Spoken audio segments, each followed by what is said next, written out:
あなたの声が道しるべ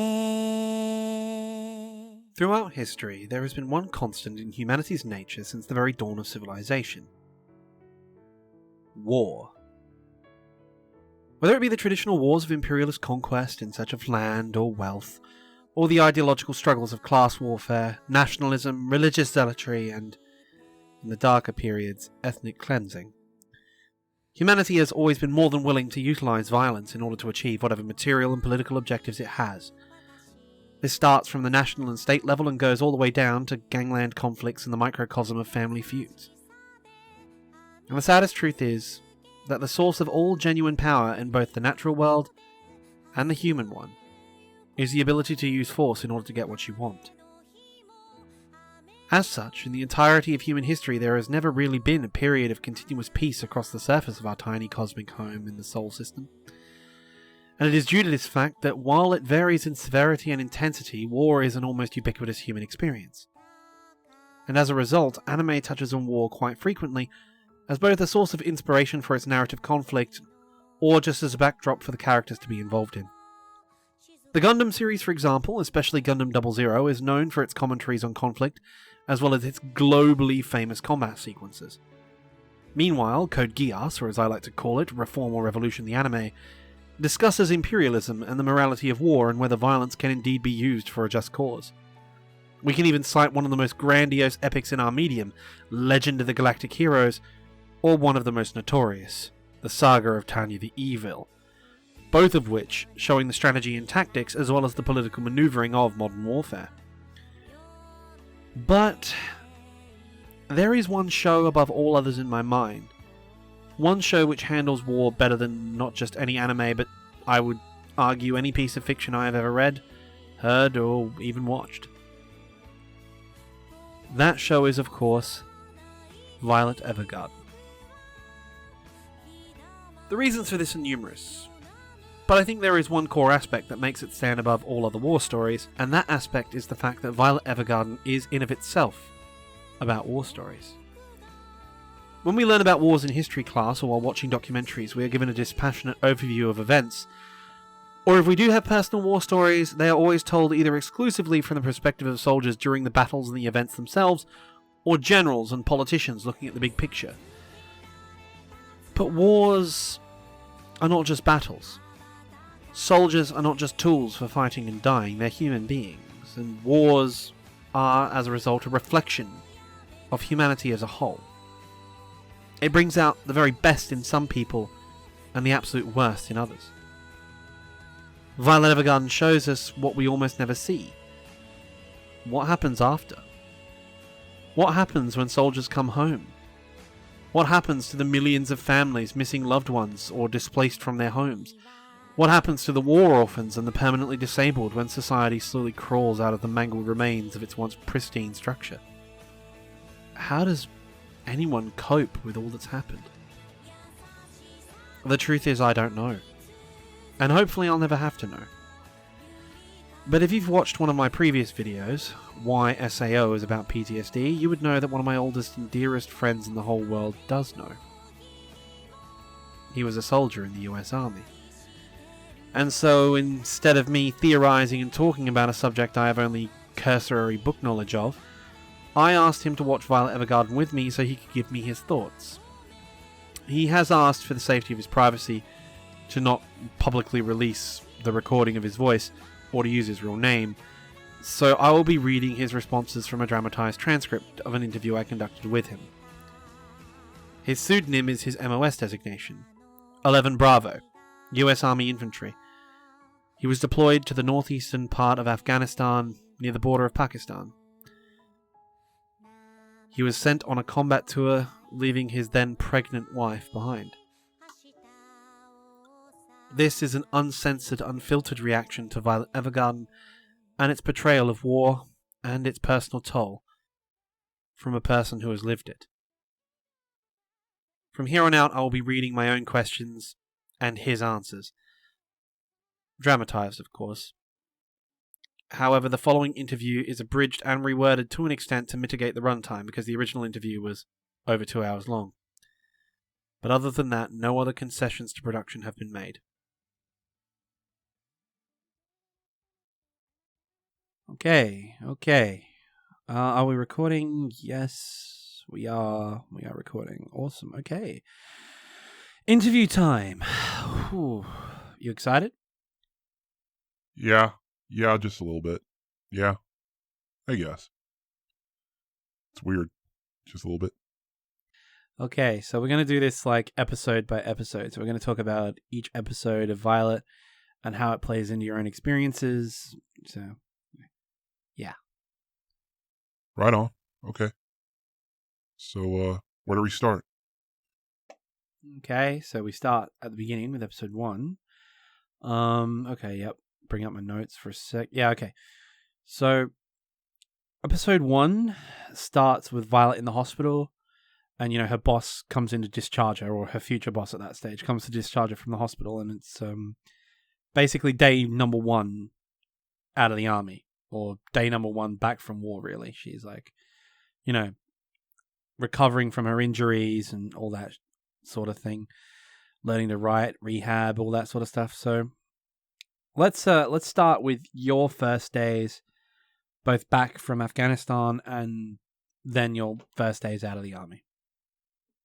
Okay, yeah. Yeah, all right. Yeah, we can do that. Okay, so I get on the plane from Bagram Airport, the main base in Afghanistan, and I head to Kuwait. Okay, so we fly from Bagram to Kuwait.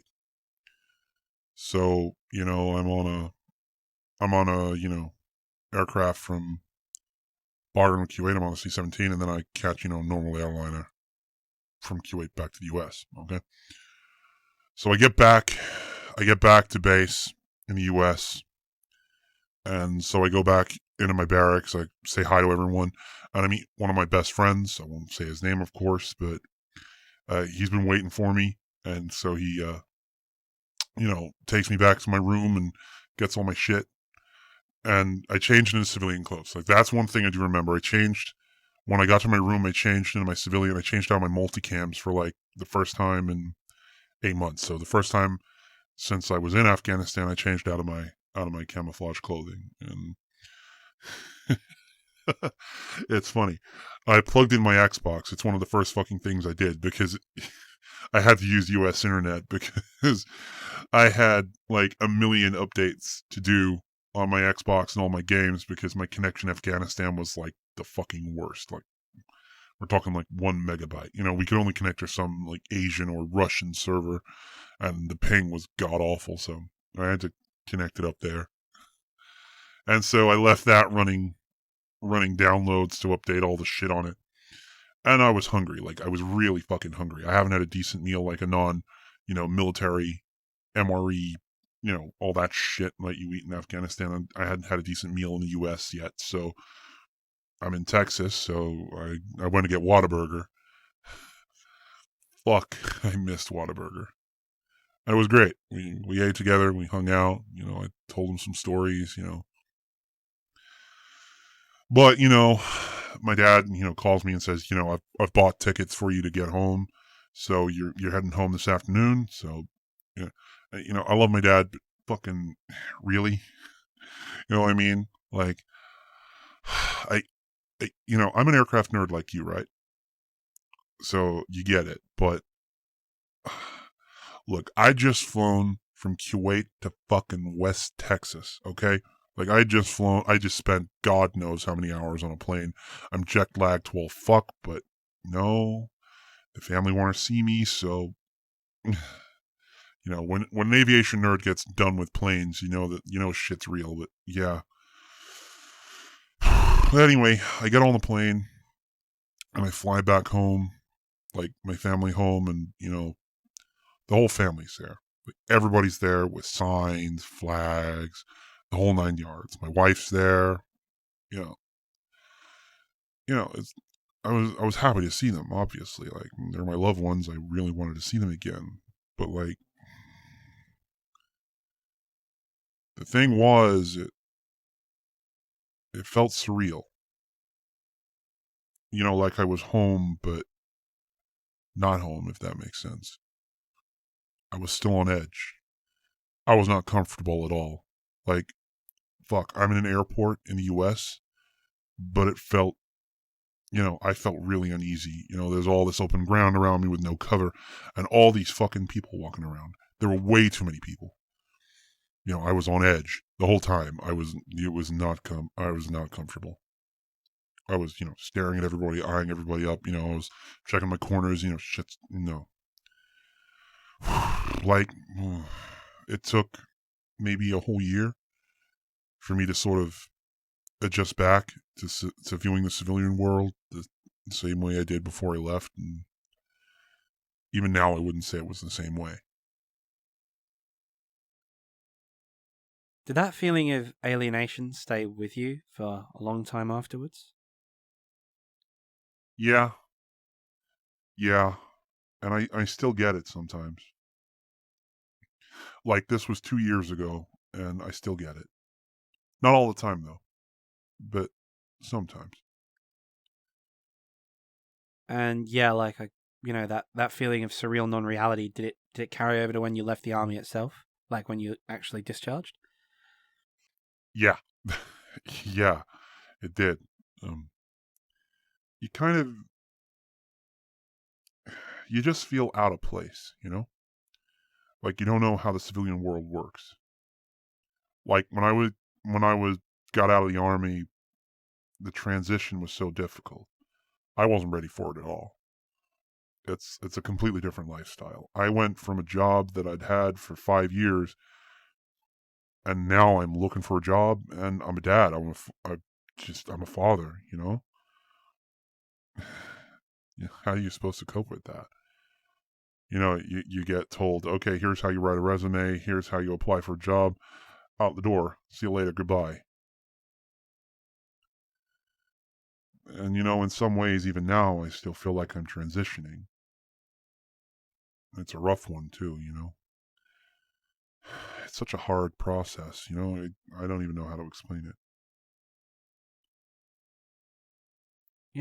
I think that's what Violet Evergarden, I guess, is trying to explain in a lot of ways. Like, how hard it is. Do you think that the show accurately captured that initial shock? Yeah, I'd say so. Like, it's over the top, like most fiction is, especially anime. I mean, she was like a child soldier and knows nothing but combat, so it's exaggerated. But the whole thing where she's like constantly obsessed about needing an order or a mission, like, I need an order, tell me what to do. Like, I get that.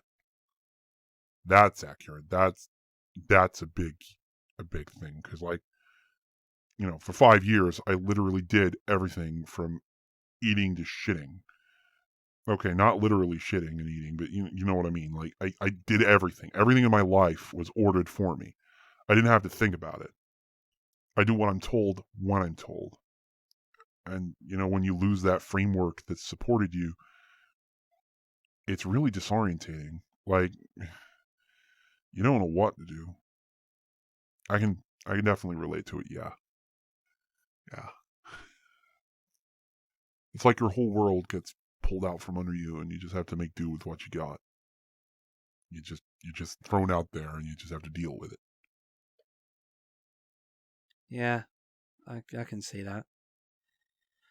Following on from that, though, the way everyone around Violet acts in the initial part of the show, that sort of awkward or fearful caution when they find out she's an ex-soldier, not knowing how to interact with her or talk to her, and, the shock of seeing her injuries, like her prosthetic arms.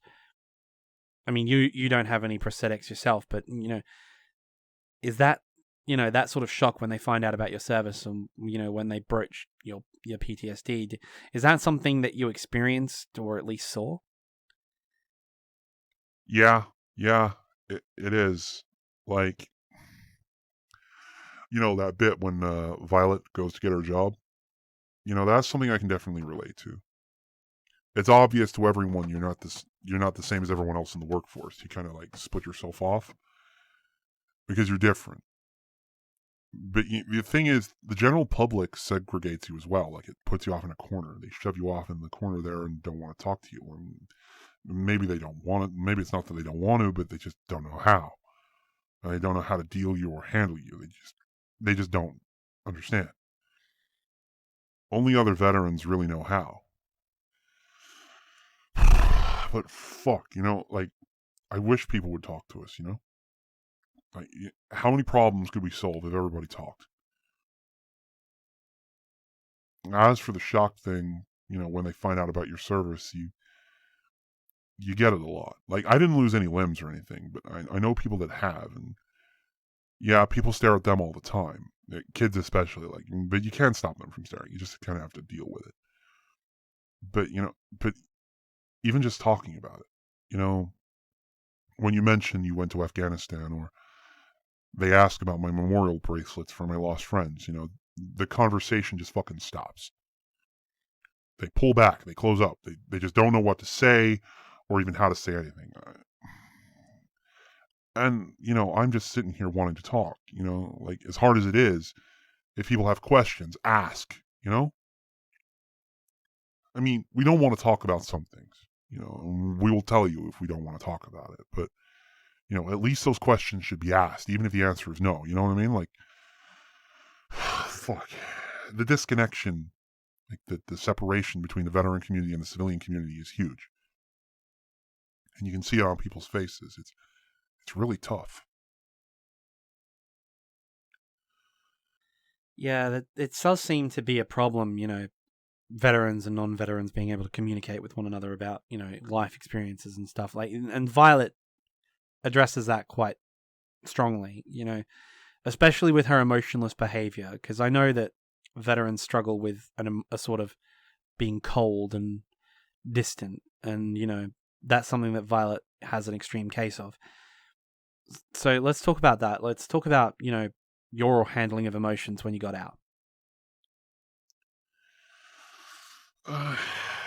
Like, when you're in the Army, it's like all your responses are logical. Like, they're purely logical. They're not emotional.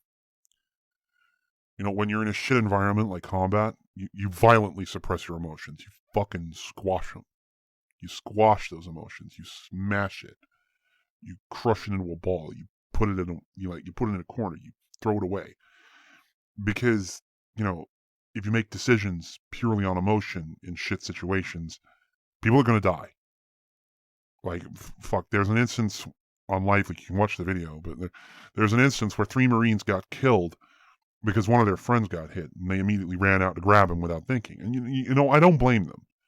If one of my best friends got hurt, and he was pinned down out in the middle, and, the urge to go and get him would be so overpowering, but the thing is, what they should have done was win the fight first.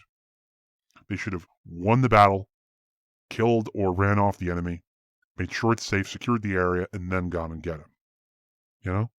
They should have secured the area and then gone and got him, But they acted on emotion, and it costed them their lives. Like, Violet makes the same mistake. Like, if she had cleared the area and then tried to exfil the Major, she would still have her arms, and maybe she could have saved him.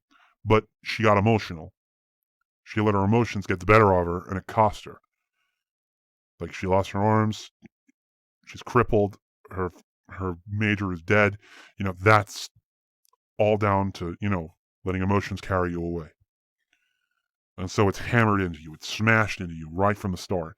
When you deploy, you forcibly remove your emotions from your life as far as you can. You eliminate it.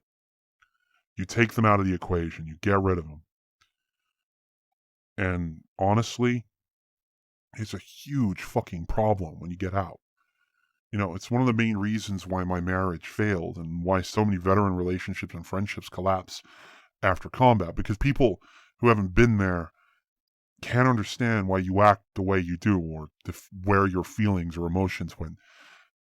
And the worst part is, they aren't gone. Those feelings aren't gone. You're still feeling them, and they still fucking hurt.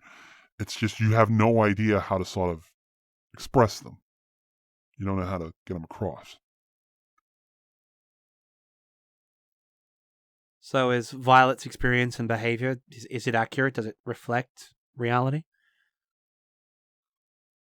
Like I said at the start, everything in this show, they had to exaggerate it to make sure they got the point across. But, absolutely, yeah, 100%. Like, at the start, her first letter is like a report. It's just like, I'm like this. It's a status update, right?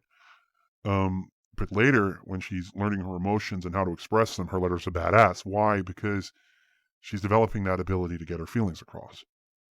She's learned to, put it down and get them out there, which is something she didn't have before.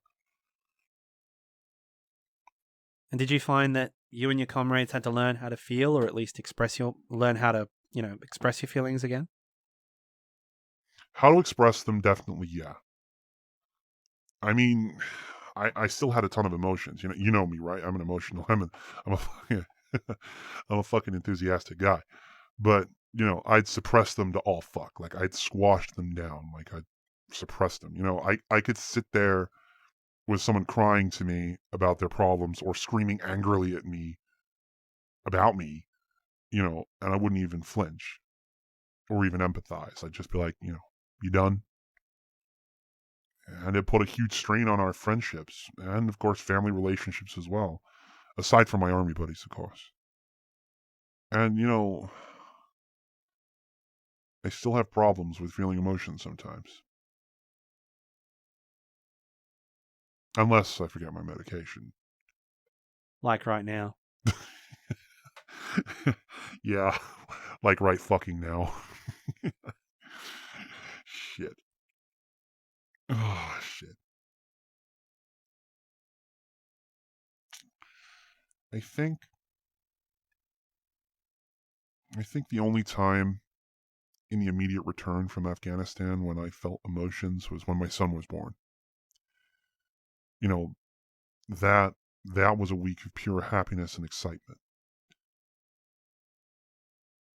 And then it fucking crashed hard. And I think that was the last time I was purely, genuinely happy. Shit, sorry. Civilian life, man, it's hard. It sucks. It's gotten to the point where I'm looking to join the Air National Guard just to get some of that brotherhood back. Like, I'm still family with my army friends. Like, we spent 8 months bunking together in a tiny room, like 20 by 20. You got 8 fucking dudes crammed in there with all their gear and their equipment and their personal stuff. Like, it's all in there. And you're going through life and death on a daily basis. When you're in, like, that sort of environment, it is like family. It's like being in a dorm, and a dorm where people get killed. So, yeah, you get real close, real fucking fast.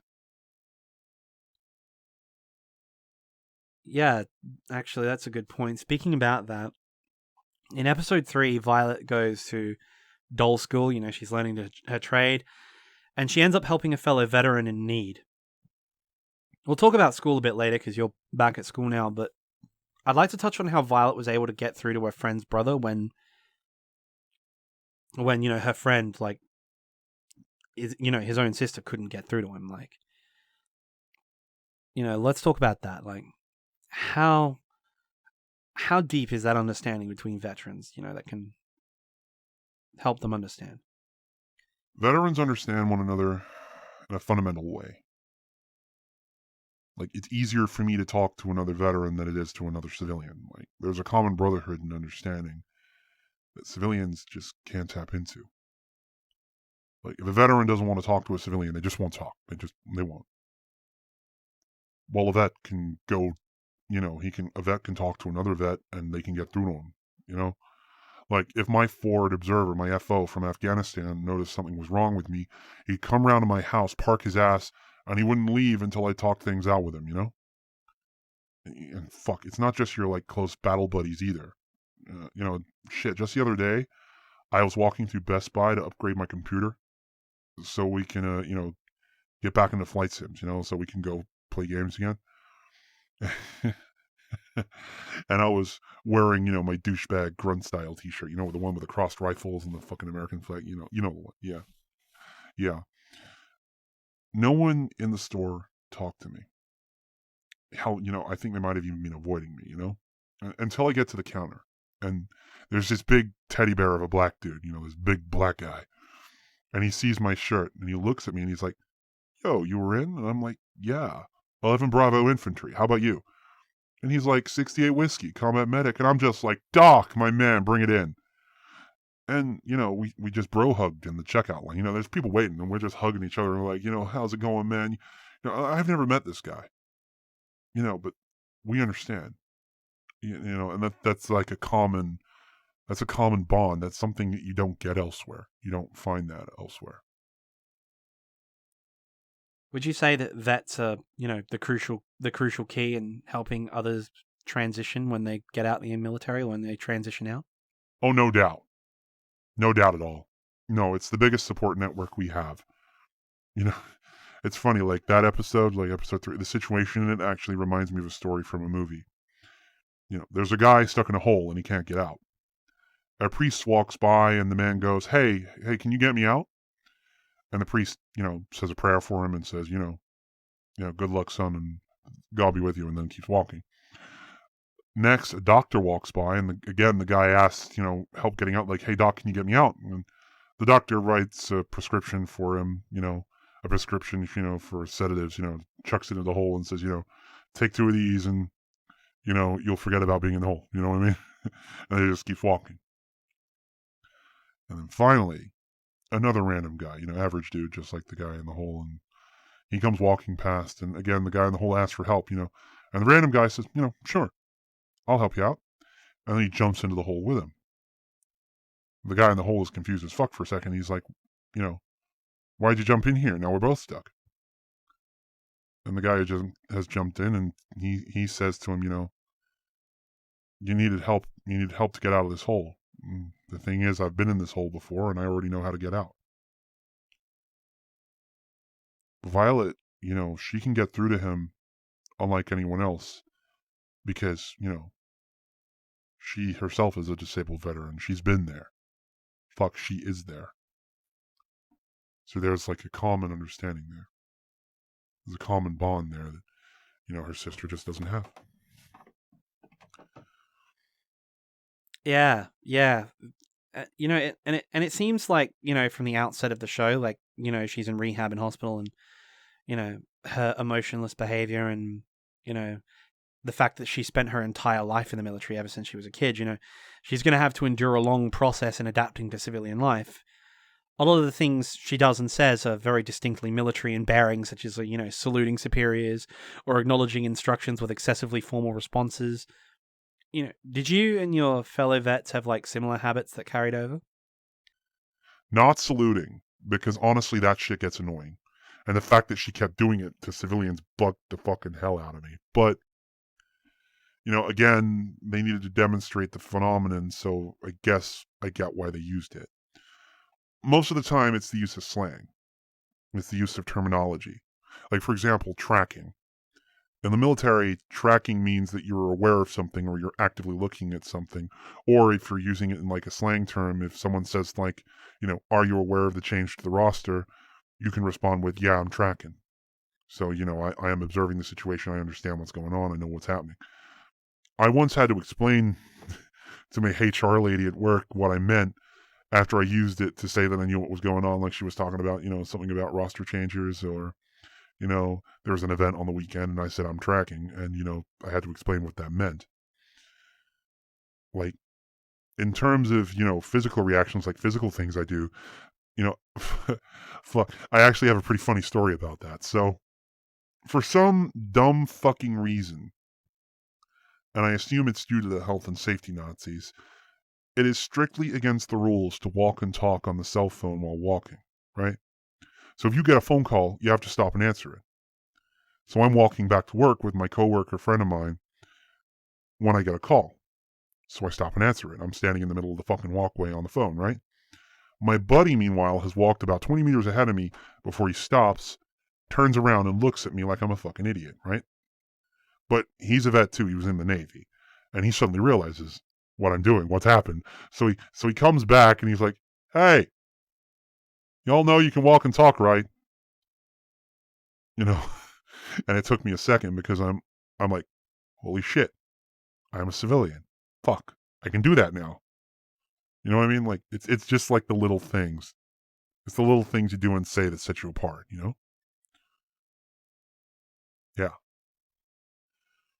I guess, like, in a more extreme example, Violet often acts in a way that, just seems programmed. You know what I mean? Like, she's just automatic. Like, in episode 3, she mentions that she doesn't eat while on assignment because she's been trained to minimize time spent eating and sleeping.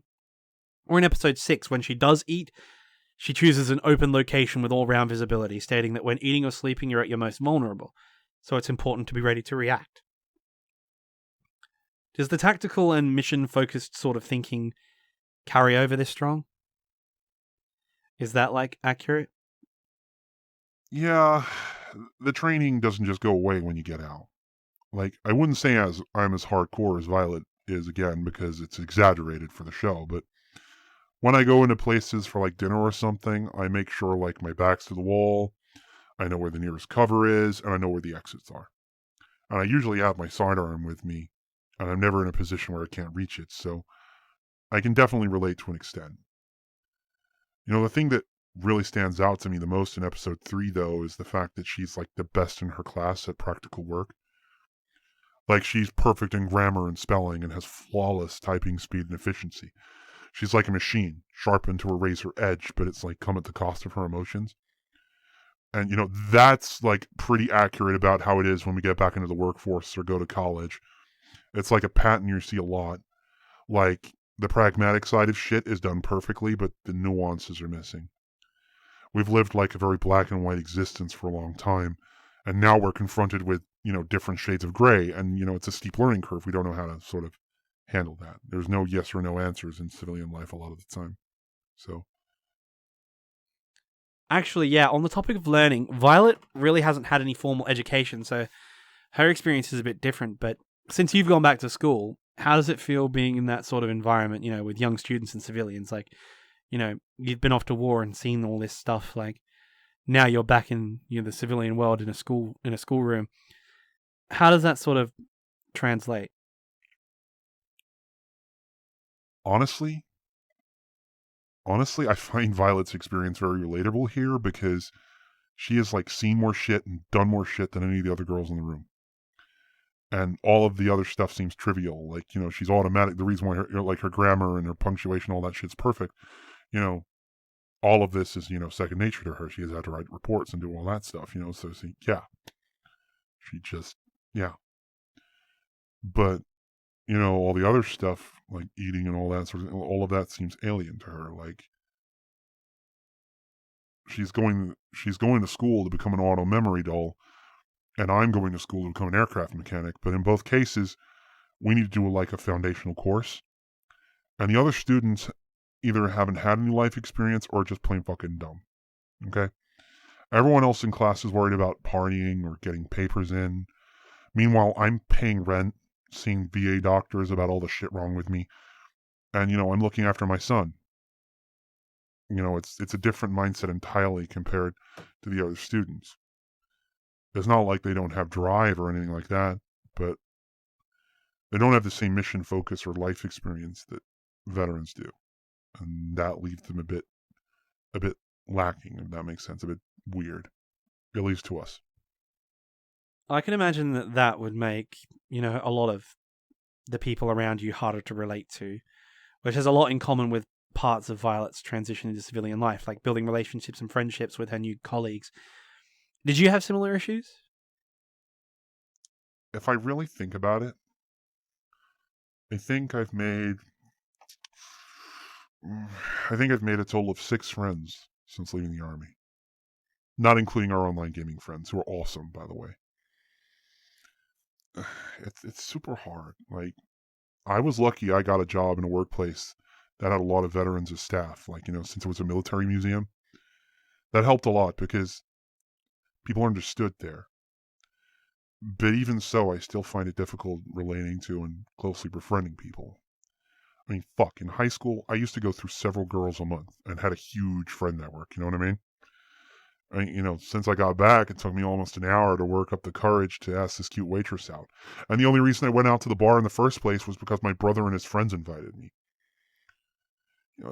It's really hard going from that close bond of brotherhood in the Army, to this civilian, the civilian world is terrifying. Everybody's a stranger. Like, everyone's weird and different. Like, yeah, it's scary. I get anxiety a lot. What about relationships with family?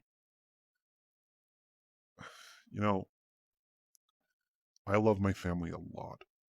Like, an unhealthy amount. I guess, Violet's major, they're everything to me. I actually get really worried sometimes that I go too overboard in expressing it because I try to compensate for the repression I've inflicted on my own emotions.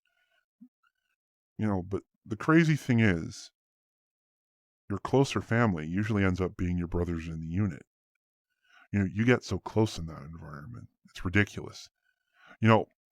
For example, I could be wearing night vision at 1 a.m. on a patrol in the middle of Afghanistan, and I can tell who is who. I can tell who is who in the formation just by how they walk, how they carry themselves. How they've got their gear set up on their rig and everything like that. I know who's who just by looking at them. The bond built up between soldiers in combat is something that you can't quantify. That's probably the biggest thing you miss when you get out. So much so that it makes other relationships feel weaker, even though they aren't.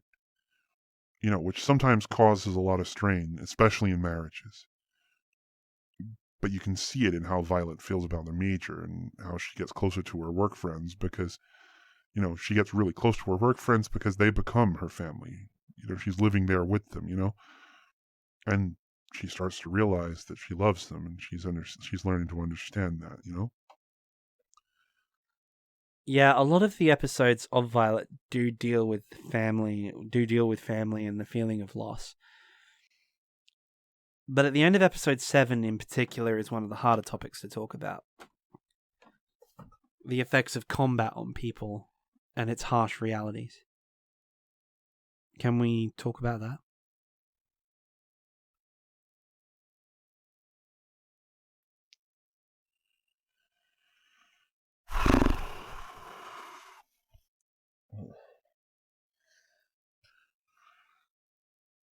I don't really want to talk about the actual firefights. I mean, we went through villagers and took contact, but look, I guess all I can say is that the definition of my job role in the MOS thing is, Army infantry, and the job description is to close with and destroy the enemies of the United States by means of fire and maneuver. I mean, if you want a combat story, I can tell you about the first time we took indirect fire on the base. That's easier to talk about. Yeah, please tell us about it. Okay. It's actually a pretty funny story when I think about it. So here we are in our room. We're in our room on base, just hanging out, We're in the patrol base, just, hanging out. And we're, of all the things we could be fucking doing, we're playing the Xbox, and I shit you not, we're playing Battlefield 1, right? It was fucking funny, actually, because we could only play on some Chinese or Russian server with god-awful ping. Like, we had a ping of 400, so we're, shooting, 5 feet in front of where they're supposed to be. Oh, fuck. And yeah, we're swapping out every death because there's a whole bunch of guys in here and we've only got one controller, so, we've only got one controller and it's a room full of guys, so we're switching out every time we die.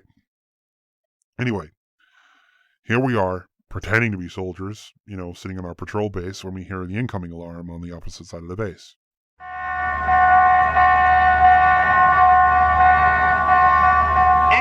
Incoming! Now, for context, we've been doing incoming drills on our workup before deploying and, while we're here, so, we've walked to the shelter a million fucking times as a drill, and we treat it like it's no big deal. Until we sort of wait for a bit, and there isn't the drill announcement, and so we're like, hang on a minute. Is that? So we tell one of the guys to get up, and he goes up, and he opens the door. And as soon as he does that, all of a sudden, as soon as he does that, first rocket hits, maybe 50 meters away, and goes off next to a truck, blowing it to fucking shit. Like, this thing was in pieces, right? There's a crater. Anyway, and cause Genius decided to open the fucking door, the concussion rips through the room, knocking us all on our ass. There's dust everywhere, where all our shit's all over the place, like, spilled Red Bulls, like it's fucked, okay? And so now, we're all like, holy shit, this is real, we're getting shot at. So we grab our rifles and our kit and our helmets and all that shit, and as soon as we do that, 2 more rockets hit the car. So we start hauling ass. We're running fast. We're sprinting towards the shelter. And I'm telling you right fucking now, we're in a full sprint. Like, if we tripped, we'd eat shit for 15 feet before we stopped. You know, we would skid along the ground. We were moving. And I kid you not, we were fucking laughing. Like, the adrenaline and all the pent-up stress leading to this moment just came out, and we were laughing our ass off. Anyway, we sprint, we get to the shelter, we fucking dive in there, and there's our first sergeant, and then he's just standing there laughing at us, and he's just like, you see, I told you, it's real. Fucking asshole. Anyway, the fire, like, dies down, explosions, things die down a bit, and then we wait a few minutes, and then we hear this. Attention on the fob, American outgoing. You know, and our artillery guys shoot 3 shells back at where the fire came from. So now we're rolling out doing our BDA. And we go to check on this truck. Okay, and this truck's fucking gone. You know, remember that episode? Yeah. You remember that episode of Mythbusters with the fucking cement truck in the quarry? Yeah, it's like that. There's literally a blackened hole and a chassis, and there's nothing else. It's just fucked. It's blown to shit. And I'm looking at this truck, and my God, did they fuck it up good. But it was weird, because I'm looking at this crater where the truck was, and then I turn around, and I realized exactly, you know, no more than 40 to 50 meters away, I could see my fucking room. I could see my building where I live, and the T-wall out the front of my door, you know? Like, and think about the engagement range on that rocket, right? You know, this rocket was fired from the hillside, you know, maybe half a mile away. Think about that. If the guy who fired this thing had caught his foot on a pebble or coughed when he fired, that rocket would have slammed into our real room. You know, it would have fucking smacked into our room, killing us all. Like, it's this moment of, you know, clarity, like this moment of realization. And shit gets real fucking fast. Like, this ain't a video game. There aren't any respawns. It's one and done. This is the real deal. Fuck, that hits. Did you have a moment of physical reaction, like the shakes or anything? Oh yeah. Oh yeah. But not shakes. Not shakes, but we all needed a minute. We all needed a minute to calm down and analyze the situation. Then there's like this switch that goes off in your head. We're soldiers in a combat zone, here to do a job.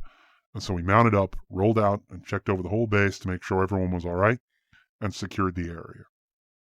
You know, when you're in that situation, it's like I said with the emotions before, like when you're in that situation, you don't have time to freak out. You're too busy to freak out. So, yeah, we finished it up, and that was my first taking in direct fire. Sure as shit wouldn't be the last one, though. Fuck, you should have seen Ramadan. Oh, boy. Oh, man. That shit was nasty. Getting back to the show, the end of episode 7 leading into episode 8. This is the moment when Violet realizes the gravity of her actions during the war, and her commanding officer's phrase of "you're burning" finally sinks in.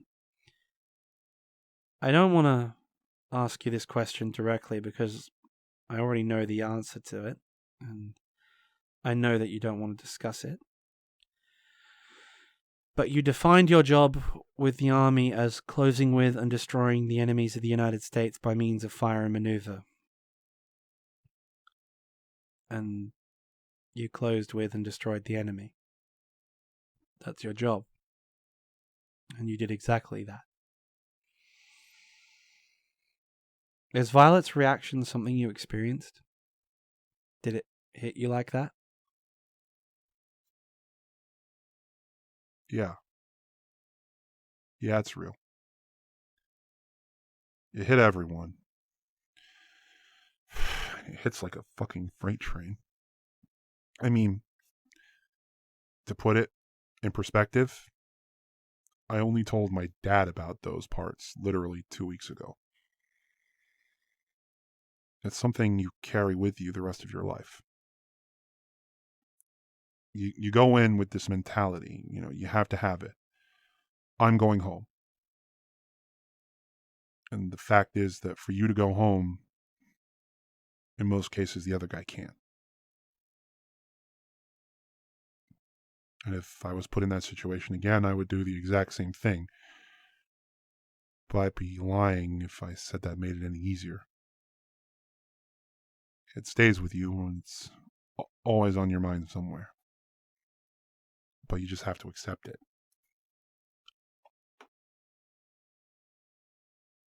Violet goes through that cycle quite quickly and quite violently, having nightmares. Do you?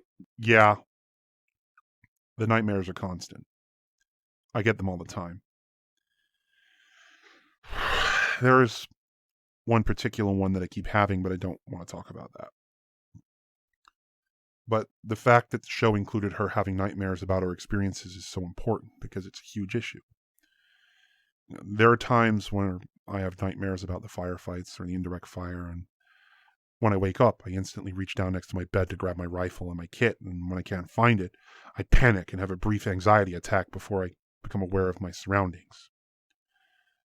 The war and the things you did in it are literally one closed eyelid away, and, as a result, sometimes it actually makes you scared to sleep. Since I got back, my sleep schedule has been fucked. Totally. Do you constantly wake up? Constantly. You know that scene where Violet's Major and the boss and her boss, like her future boss, are just dicking around, and the Major gets trapped in a headlock? The moment when Violet immediately reaches for her bayonet, that sort of instinctive reaction. Like, I get that all the time when I start awake. Like, if someone shakes me awake, they're going to get clubbed in the face before I realize the situation. Shit, fuck, I had that happen to me. We were on an exercise at the NTC when I shook my first sergeant awake when we started taking contact. I was new at the time and I didn't know what I was supposed to do. I didn't know I wasn't supposed to do that. Guy planted me on my ass before I could even say anything. He fucking floored me. And, he then realized and said, Private, don't do that. Just don't do that. It's funny looking back on it now, but it's a serious fucking issue. Speaking of serious fucking issues, this one's the hard one. Episode 9 specifically touches on a topic relevant to you personally and to society in general. That of veteran suicide. Violet attempts to kill herself after suffering a complete mental collapse. It's no easy way to say this, but how did this episode affect you, and how accurate is its portrayal?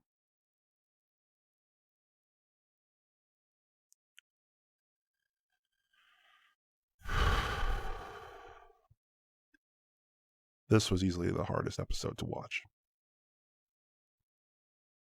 I think I broke or had flashbacks about 5 or 6 times over those 20 minutes. Veteran suicide is an epidemic in the United States. It sits about 22 a day. I personally have lost 3 friends from Afghanistan to suicide already, and it fucking hurts. The first one especially was a close friend. He was in my platoon in Afghanistan. And I found out through the other guys, about his death when I came online to hang out one day. I fired up games and I logged in and I said, "Hey, everybody, what's going on?" And they told me. That was it. I couldn't play games. I couldn't do anything. It hurts so fucking bad to hear it. And what was really... Sorry. What was really bad about it was, the second and third one came really close after that. All I can think about is, had they texted me, or any of the guys, had they called us, fuck, I swore I'd never go back to El Paso. Place is a shithole, but if one of the guys needed me, I'd be on the next plane. If they just let us know they were feeling that way, it hurts. Genuinely fucking hurts.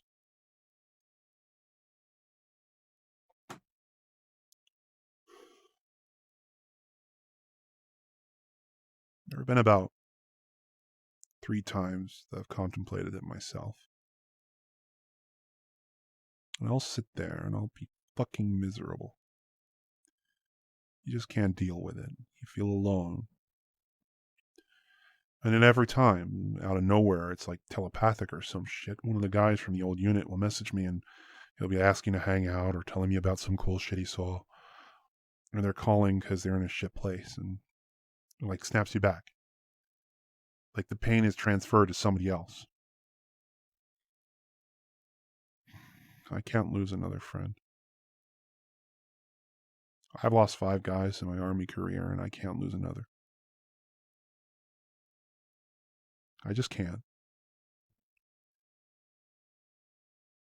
This episode nailed it right on the point.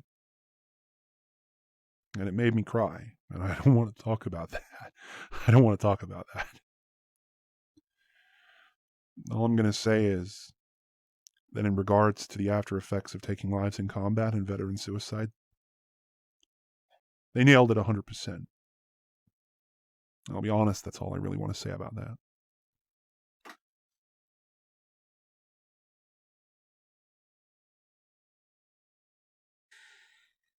The second half of that episode is about, how she moves on from those feelings and how she sort of gets past that and sort of pulls herself out of that.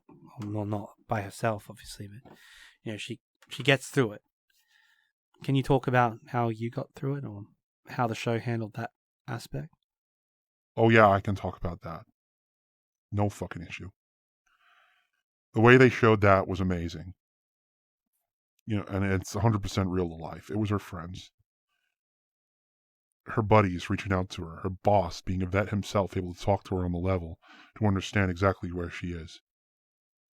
Buddy checks.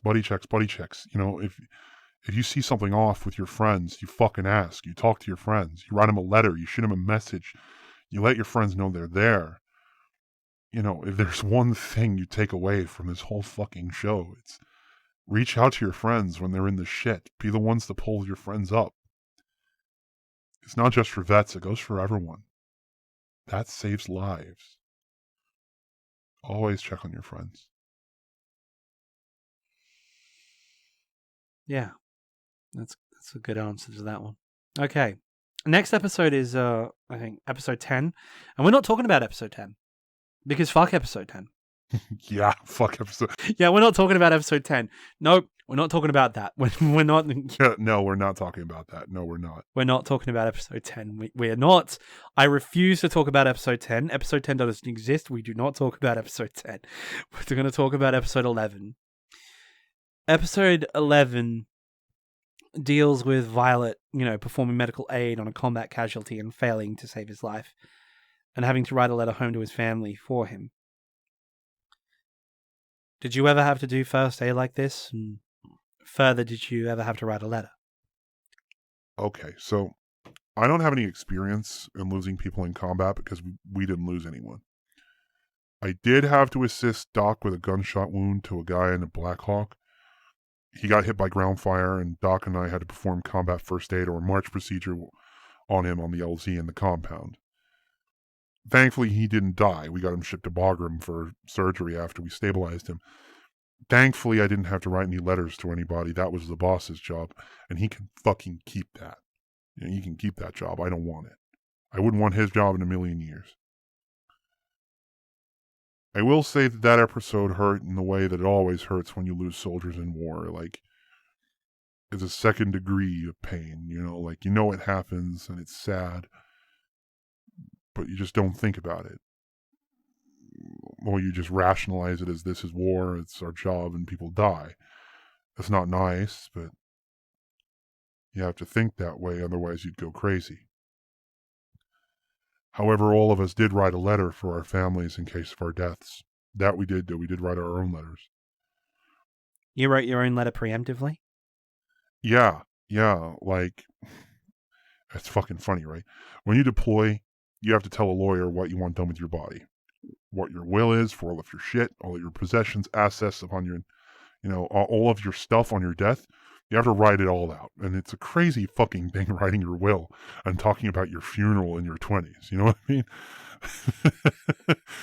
Funnily enough, though, I didn't write my letter until about a month in to my deployment. Actually, no, I know when I wrote it. It was just after we got hit with the indirect fire the first time. I realized at that time, fuck, I might die, so I wrote it. And I still had it for a while after I got back as well. Did you ever reread it? No, I can't even remember what was in it. I think it started off with, "I'm sorry you have to read this." It's weird, actually.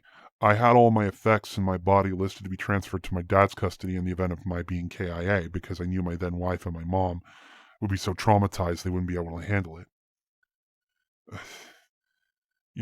My dad is the only man in my family who I know is tough and logical and strong to handle shit like that. Writing a letter to your loved ones knowing that they'll only read it if you're dead is an eerie feeling. It's fucking surreal writing one of those. And, everyone had one, It's hard saying goodbye. It's not easy. All right, so I'll put down that you wrote your own letter. Yeah. Yeah. It was a weird letter. Knowing you, I bet. So, episode 12. So, after episode 11, after that, when she has to deliver the news to her friend's family, or the soldier's family, rather, Violet ends up having to fight again. This time she's fighting for her friends, and she makes a proclamation to Captain Bougainvillea that she will not kill anyone, and that she goes out of her way to make sure she only uses non-lethal methods, saying that she is no longer a tool and no longer wants to kill. Have you ever felt that way at all? Look, I'll be honest. In her situation on that train, I'd be murking motherfuckers. Without a doubt. She could have resolved that situation much faster and safer if she'd killed them, yeah. But, and I'll be honest, I would have done. These people have guns, they're trying to kill me. Yeah, I'm fucking killing them. But the truth is, yeah, I've felt like that a few times. Once in Afghanistan and several times later on. Can you tell us about the one in Afghanistan? Yeah. It's a hell of a story, I'll be honest. Okay. So, we'd been on this AO patrol the whole day.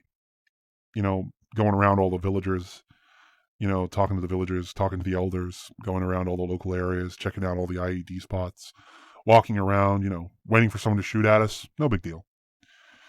Anyway, we're getting to the end of the day, and we can't be 200 meters from the base's front gate. We're finally getting home. It's then we hear a motorcycle coming down from the MSR. Now, our MSR is near Jalalabad, and as such usually has traffic on it, so we've been walking in formation with other people around, just staying alert. So we've got people around us, we're just walking in formation back, we're alert, but, it's just a normal day. But motorcycles are a no-go in Afghanistan. Because of their speed and their size, they're usually used as VBIDs, vehicle-borne IEDs. So our ROE when dealing with motorcycles is pretty loose.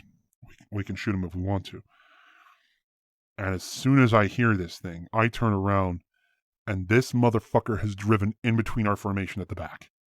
The ANA guys in the rear of the formation should have stopped this guy. They should have halted him and then engaged him if he didn't stop.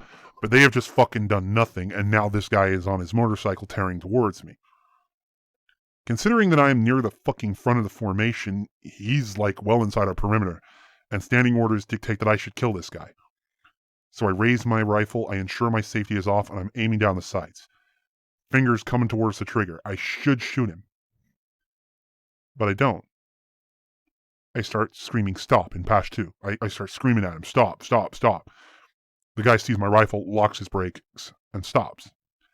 I advance on him, rifle right in his face. Like, it's almost in his mouth. Like, this rifle is right in his face, and I'm telling him to get on the ground while waiting for the others to come around and secure him. Once this is done, I turn around, and suddenly I get chewed the fuck out. I was asked why I didn't shoot him, and, I didn't have an answer. So I got fucking blasted by my superiors. I got fucking railed. But after the guy was interrogated, and it turned out he was just a guy minding his own business in the wrong place at the wrong time, no weapons, no connection to the Taliban. He had no idea that motorcycles were not permitted around U.S. personnel, so they let him go. Later, the boss came around and apologized for yelling at me, saying that I'd made the right call. I should have shot him. On reflection, looking back on it, if I went by the book, I should have shot him. But I didn't. I didn't want to. I took a risk. And I did the right thing. And I'm proud of it. And that's the thing. When I got back from Afghanistan and out of the army, I turned down a job at the sheriff's department for the same reason. Like, it's not that I don't want to carry a gun or anything. I love guns and I love shooting. Fuck, I fucking play war games all the time on the computer with you. But, I just didn't want to have to carry a weapon in anger again. Not for a while, anyway. And that's why when I got back, I worked in a museum fixing old airplanes, and why when I went to join the National Guard, I joined the Air National Guard, not the Army. I'm going to a school to learn to fix commercial aircraft, and I want to fix things and to fly. Look, if shit got real and my family was in danger, I'd have no issues raising my weapon and using it to defend them. And I'll be honest, I got offered a job with Blackwater who were going to pay real money, 6 figures. And it was tempting. But I turned it down. And it's weird. Some days I would go, I would do anything to go back, but if I'm being honest with myself, I'm done with that life. I can't say I'm the same as Violet, but, I can definitely empathize with where she's coming from. Well, that just about finishes it off.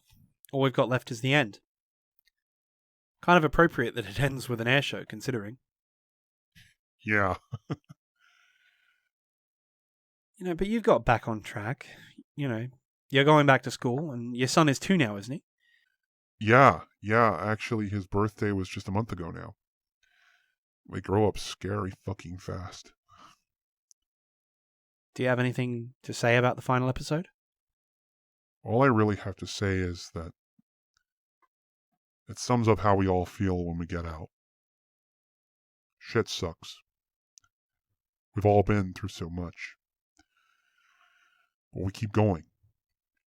And we get a little better every day. I mean, I think you have, just a little bit by little bit. Yeah. Yeah. Every day we just keep going. And to be honest, you're right, what you said. Like, the last show, having an air show, for me personally anyway, makes it full circle, We go through all that. But in the end, when you get back to the real world, you go back to your dreams, what you fought for. You go back to what you love, and what really matters.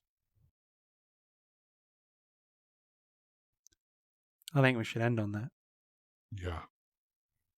Yeah.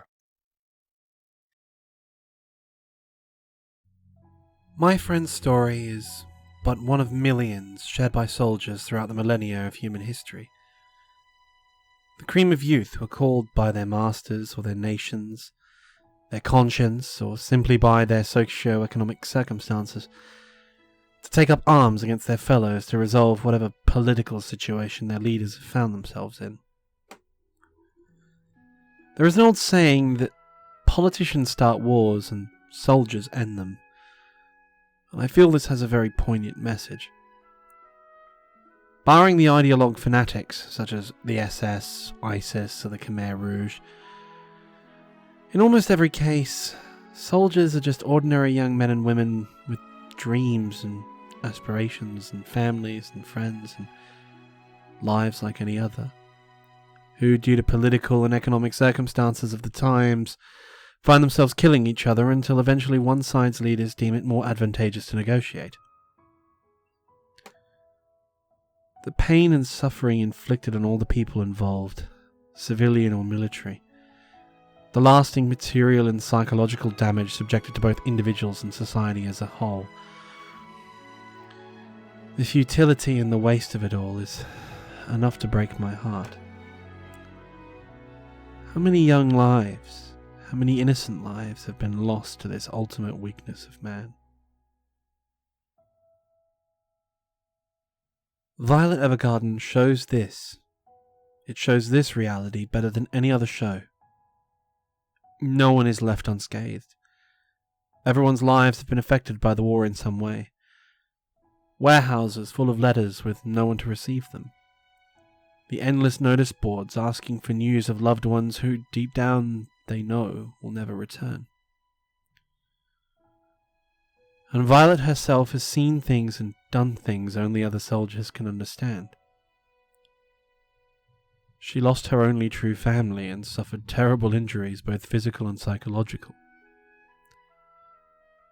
But as she travels the world and learns the stories of others, she learns to feel again. She learns to understand emotions, but most of all, she learns to understand herself. Whether the suffering of the people she meets is due to the war itself, or that they have simply lost loved ones to other circumstances, Violet sees their struggle and begins to understand that the pain she feels is not hers alone. And she comes to the sad truth, a realization that all of us have with bitter tears, that we will all suffer tragedy in our lives at some time or another. And when we suffer it, the pain will never leave us. Not really. But if there is one thing that Violet Evergarden shows me more than anything, it shows the one thing that makes war the greatest tragedy of all and why it's so futile. It's that deep down, no matter our occupations, our races, religions, our cultures, or our countries, humanity is bound together by a common thread, a powerful thread, an unrelenting force that transcends all others. Love. And because of that love, when times are dark, when life is at its absolute worst, deep down, we all share the same desire. Whether you're a teacher or a doctor, a miner or an office worker, a cook or a cleaner, a mechanic or a builder, a paramedic or a firefighter or a pilot, whether you're a soldier or a civilian,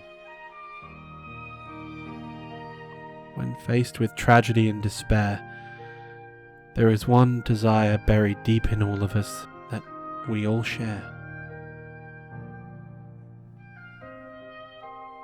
All of us.